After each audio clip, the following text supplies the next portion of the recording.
Iranian singna ayu hawala ko matamda aduki matikan ba massive explosion ni makhonsi tai ayukta Tehranda aduga United Arab Emirates Kuwait ki radar system runways aduga fuel storage system singda IRGC ne attack tawki haina claim tawri aduga United Arab Emirates amasung Kuwait na makhoi ngamjabi thakta intercept tawna bo honai USA amasung Israel na sayol anigi sangsalak pasida war lepagi khudam changdam ama fobo uba phangde aduga US embassy na Middle East leiriba kangusida makhoi si yamna mitna singna leinaba aduga makhoina depart tawba yaba tanjada tawraga magi jaga da halakna bagi oiba information pikhe aduga US embassy Qatar da leibasina American citizen sing safety amasung security sidagi hena wangba priority leiti haina phongdokre aduga Iran da mi sibagi changse mi lising amaga sahum dagi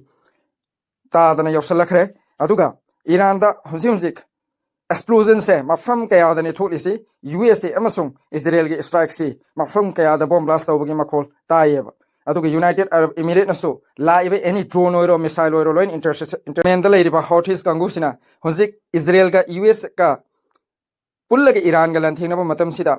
hujik lan si pura option da vida leiri makhoi wadi myam mangang khre Israel ga US ga warning kaya su pikre aduba makhoi na protest khara tauba rally khara satpanatana yamna kana war si the option bagi mong uba phangdri makhoi movement si karam mong da lakada gi haibadu khangdri mamang da Iran ga Israel ga thina matam ni makhoi pura involve tau khibani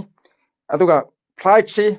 Qatar gi Doha dagi flight ama A380Z si London phobagi ama paikhre Qatar gi official singi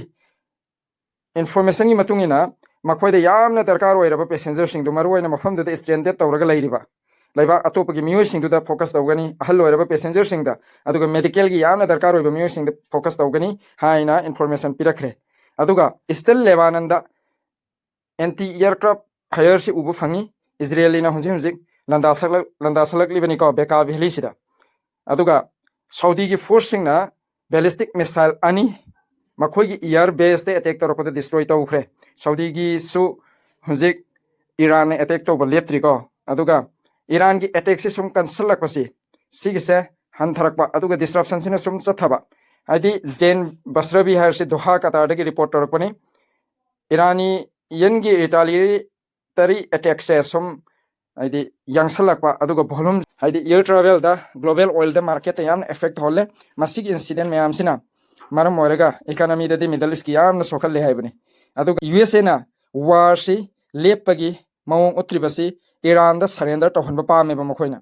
aduga Iran ga Saudi Arabia gi marakta Pakistan sina neutral oina kayam kuina leiba ngamgadori bano haiba hangsini laisi hujik Saudi Arabia de attack to haibasi Pakistan gi su asset ni Pakistan ga Saudi Arabia ga ikui kuidringi gi mamangda saina ma tawna khibani laibak amana amade attack to ro haibasi laibak ani makte attack to ro pakistan mane haina ani sigi aidi defense tawmina na bagi damakta aduna Saudi Arabia gi marakta laiba missile sida Pakistan neutral oina adum laiba ngamgadra ngamoidra haiba ofam ni lairisi aduga Israeli million kyana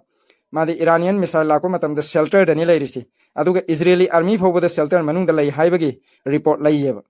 aduna Israel gi simi yamna sidaba aduga maximum ekoi gi destroy tawba enemy country gi aduga Israel gi magi infrastructure building gi aduga matek mang tak labani ko aduga makhoi gi report tawbasu ipau pithokusu thingi hai aduga sus explosion si di sigi makhona ma tai Iranian sing nangasi numidang si sida Israel ge USA gi attack si hana dagi heli hayogi report lakli ko Saudi Arabia na drone su destroy tawki aduga Qatar sidasu evacuation flight se yamna masing yamna pahen khideba khara khaktani yamna section nani pahen khribasi yamna kanadi pahen khide Israeli military in hiresi yamna chauna broad scale da Iranian capital Tehran de attack tawbani aduga Israel gi mafhum ke adasu Iranian missile ne attack tawrakhi hain hairi aduga Israeli army na adi Lebanon gi beka region da mi ahum hatki atopa mi tratru amana sokhan ki missile se akaba gi Jordanian city gi mathakta su intercept tawki aduga siren kya Bahrain gi mafham ke ada khong khiba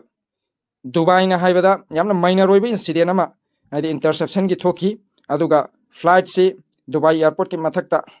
adum pai khi aitare aduga lendi tawbang khidaba adi security reason gi damakta President Trump na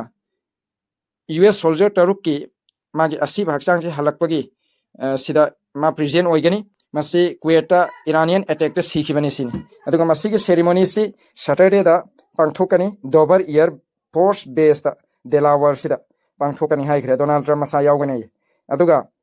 Dubai airport ki mathakta flight si hal halaga unga pairaga tabe yabe yadabagi aidi flight ki security reason aduga magi aduga Israel na Iran na torok missile kya detect tawba ngamkhi haina Israel ki military na phongdorakli aduga Iran ki adi Gulf ki sida attack tawba sigi matangda laibak atopa kya na criticism sulai aduga point of view su pinerakli aduga Iran na hojik official sing na Trump na surrender taw haibasi condition am phau yaudana aduga Iran gi next leader khanno matamda magi role si mathau tai haibasida adi nokpa karem na ba myam tawkhre ma laibak sida kari mathau leibano mana kari gi khut thingjan dawribano sini hairisi Iranian official myam sina Iran hairisi Iranian singini sini ado Donald Trump na Iran da unconditional surrender hairisi kari gino Iran di dosa ta araga leirabani aduna dosa ta abda kiba leiba mi sing natte na halla halla ga phongdokre aduga Hezbollah na Israeli troops singa helicopter si infiltration tawra matung da class thokpagi ama pawlagli Hezbollah fighters singa Bekaa Valley region da Eastern Lebanon da Israeli force makhaiga yamna chawba class thokre haibagi pawni aduga Hezbollah se ama fully involved tawre war sida aduga Yemeni singde hojipau tawdri